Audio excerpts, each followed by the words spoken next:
No, the professional fun haters over the advocacy group Collective Shout would have you believe that GTA 5 is a misogynistic funhouse. This isn't me paraphrasing. This is the core of their 2014 campaign, where they called on the retailer Target to pull the game from its shelf. They shared a petition claiming the game, and I'm quoting directly from their arguments, encourages players to commit sexual violence and kill women. They painted a picture of a game that lets players enact their fantasies of, quote, punching women to the point of unconsciousness, killing them with a bat, gun, or machete, running down with a car, and setting them on fire as they continue screaming. What? What world are we living in? What? The implication being that all of this is perfectly fine and dandy if the character on screen happens to be a man. And if you're mowing down dudes with a car, that's just Tuesday in Los Santos. But the second a female NPC gets caught in the crossfire, suddenly the game is a training simulator for gendered violence. These arguments are so weak, so flimsy, it's like they're made of wet tissue paper. And this isn't just some random forum post. This is the cornerstone of a campaign, a successful campaign at that, by an organization that is currently reshaping the entire gaming landscape. And if you think this stops at one game, you haven't been paying attention. This is the playbook, and this is how it starts. Because while everyone was busy shrugging their shoulders, or even worse, cheering when Steam pulled hundreds of adult games for a few weeks, this is the playbook. This is how it starts. Because while everyone was busy shrugging their shoulders, or even worse, cheering when Steam pulled hundreds of adult games a few weeks ago, games with themes like rape and incest, we were told this was a good thing, a victory. People were pumping their fists. Yeah. Less degeneracy, big W, and the classic, the absolute galaxy brain take. It's not censorship if it's things I don't like being taken down. As if this weapon, once created, could only ever be used for good. Clearly, it would only ever be pointed at the really bad, gross stuff that everyone agrees is bad and gross. But don't get me wrong, I mean, we obviously should get rid of those dumb shits. But as it turns out, this was the single most low IQ take you could possibly have in the history of human thought. Because what happened next? What always happened next? The very same group, Collective Shout, not even a week later, went after itch.io, and did they meticulously target just the bad games? No, they forced the platform to de-index every single NSFW game. All of it gone. Not for sale, but hidden. De-index from a browse and search. The independent creators on that platform woke up one morning to find their work was functionally invisible to everyone. itch.io themselves had to put out this apology saying, "We understand this action is sudden and disruptive, and we are truly sorry." They explained that their payment processors were breathing down their necks, all because of a campaign launched by Collective Shout. So let's get to the anatomy of this thing straight.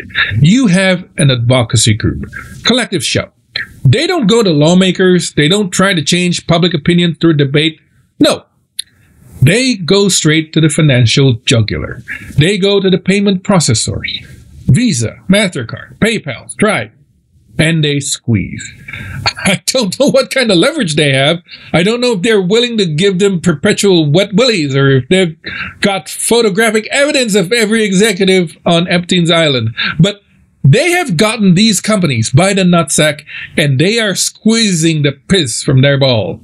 And so these payment processors, these glorified digital cash registers, are suddenly LARPing as the ultimate moral authority on what you, a grown adult, are allowed to spend your money on.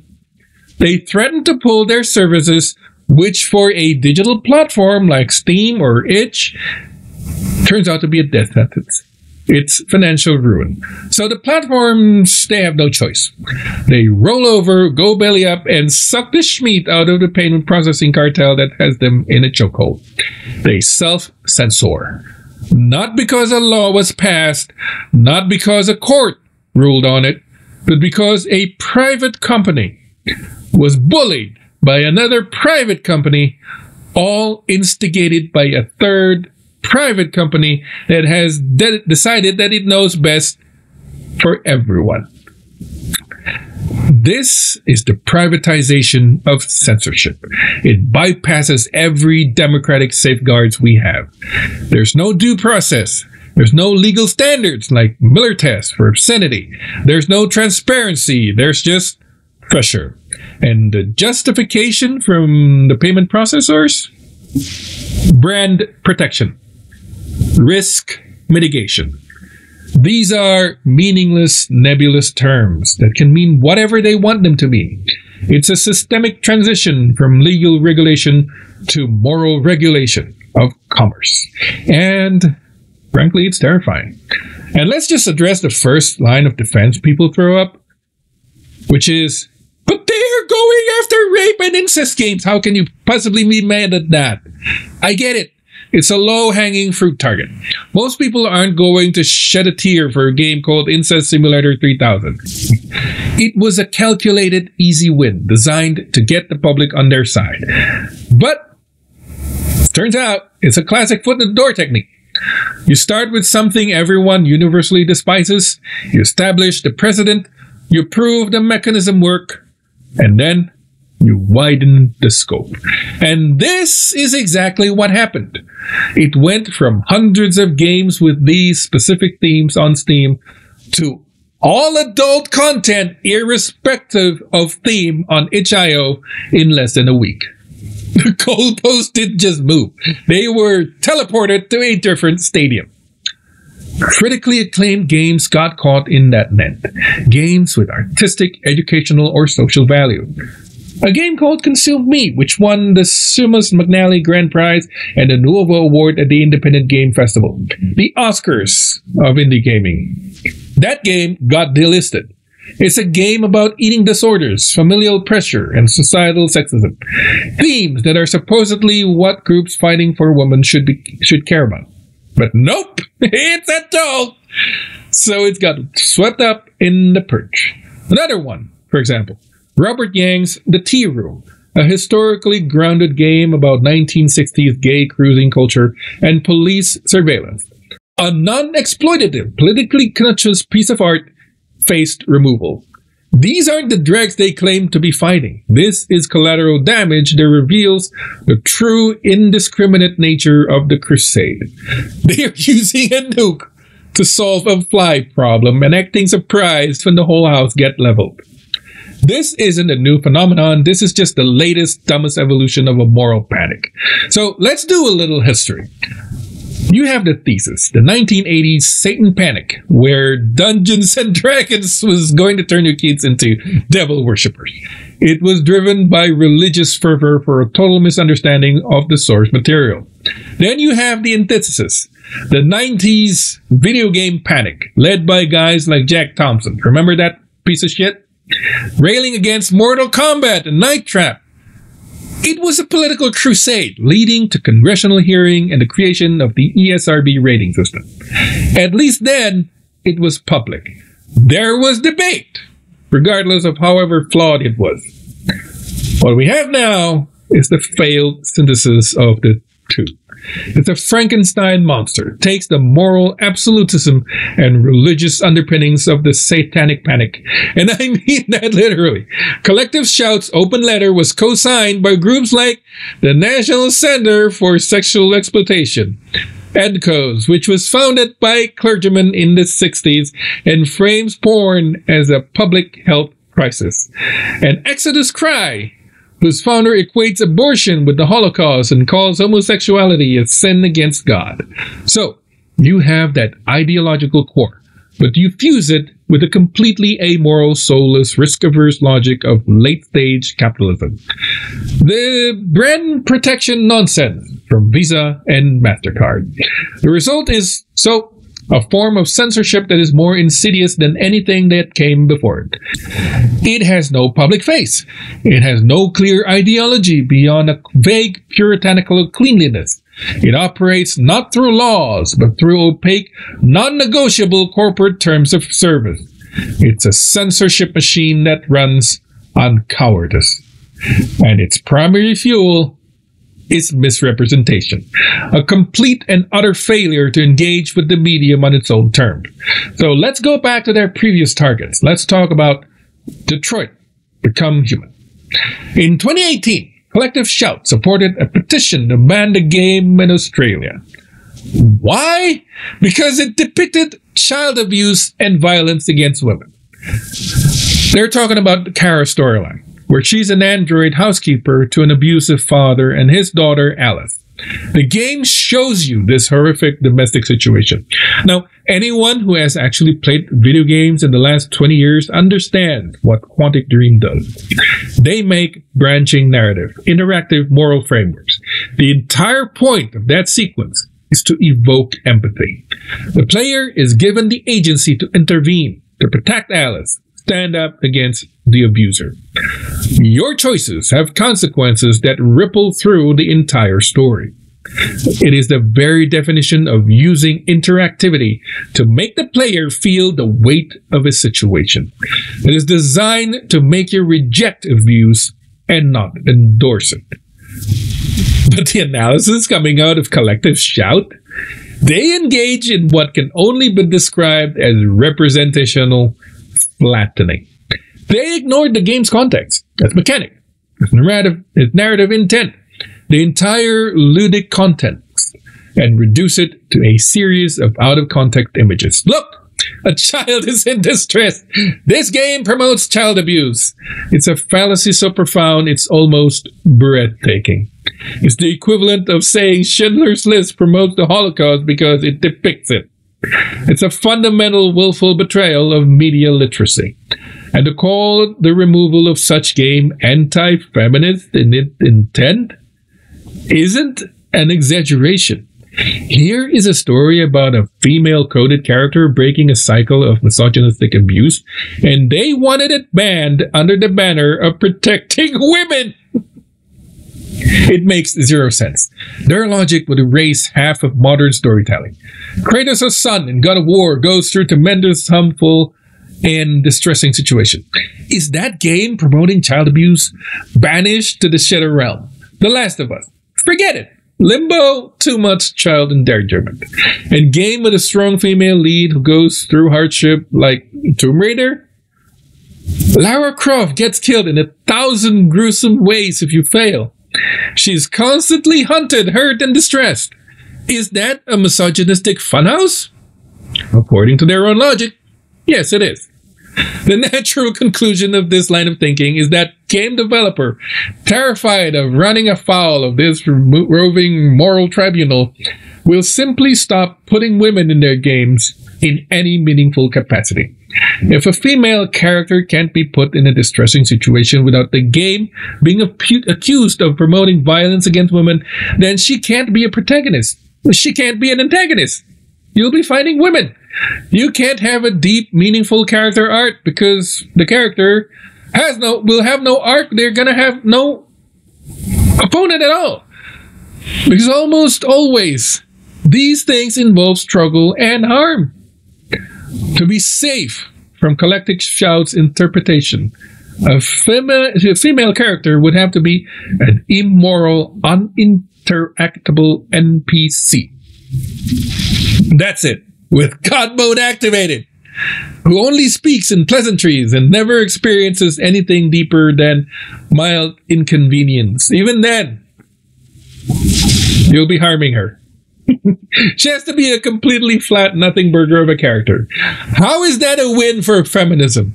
It feels like in order to protect women, they are willing to scrub them from media entirely. And, this isn't even touching on the scariest part of their authorial signature, their modus operandi. They don't just target content, they target criticism of their method.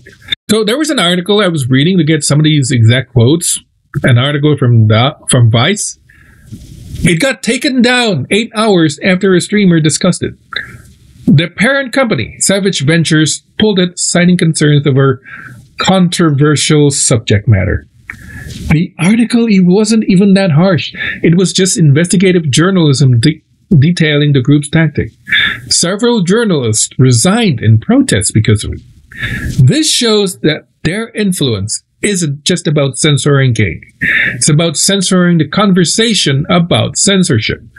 They are actively shaping the public discourse by silencing dissent, enabled by corporate cowardice.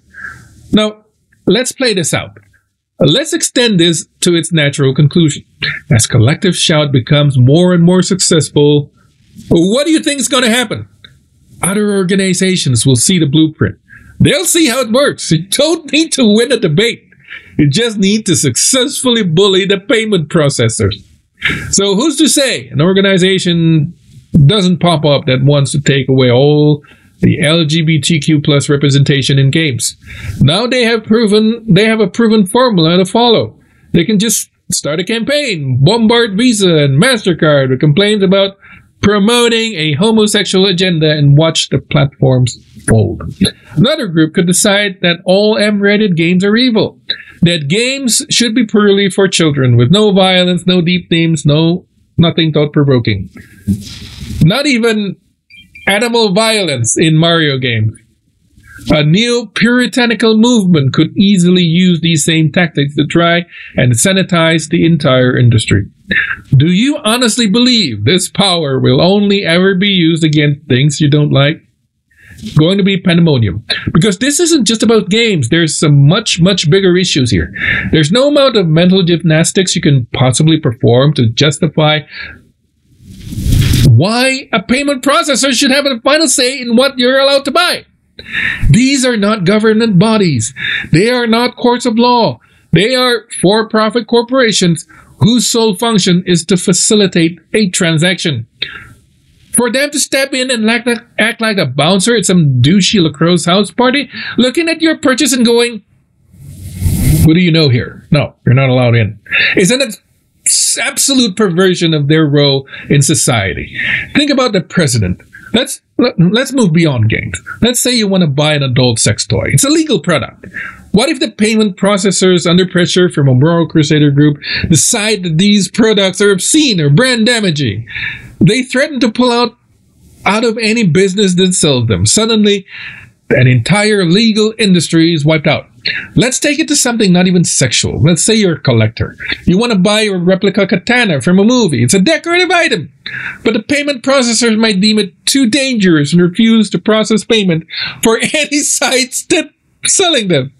Sorry, no more cool wall hangers for you. This power, once established, can be aimed at anything. Politically controversial books, historical archives, fan-created art and literature in Japan. The whole doujinshi culture is under threat. We've already seen this happen. Melon Books, a major doujinshi retailer, lost its Visa and Mastercard processing. Manga Library Z, an archive of out-of-print manga, was forced to shut down completely. They were operating entirely within Japanese law, but it didn't matter. Global corporate policy overrode national sovereignty. What's being created here is a two-tiered system of commerce. One tier is for things that are safe, clean, and approved by an opaque, unaccountable policies of a handful of financial corporations. The other tier is for everything else. Legal, but deemed too risky to touch. It's a de facto regulatory system where corporate risk assessment and not legal adjudication determines what can be sold and who can participate in the digital economy. It's a shadow DMV for culture, and they are the ones handing out the licenses to exist. This entire mechanism is designed to insulate the powerful from accountability. The card networks like Visa and Mastercard set vague, high-level brand protection standards. The payment processors like Stripe and Square implement those through their own more specific but still opaque prohibited businesses list. And the platforms like Steam and Itch are then forced to self-censor to comply. When you get angry, who do you even get angry at? Itch.io says it was their payment processor. The payment processor says it's a requirement from the card network. The card network says it's just about protecting their brand. It's a circular firing squad of blame, and the creator and the consumer are the ones left bleeding on the floor. It's completely, utterly out of control, and we're allowed the most boring, the most risk-averse, least qualified institutions in the world to become arbiters of our own culture. Not because they have a moral vision, but because they're terrified of bad PR. And that terror is being expertly weaponized by groups who have a very clear, very moralistic, and very narrow vision of what culture should be. So where does it stop? If payment processors can unilaterally decide that legal games, legal art, and legal books are off limits, what's next? What other perfectly legal but socially contested product will they decide you're not allowed to spend your money on? At this point, it feels like the answer could be literally anything.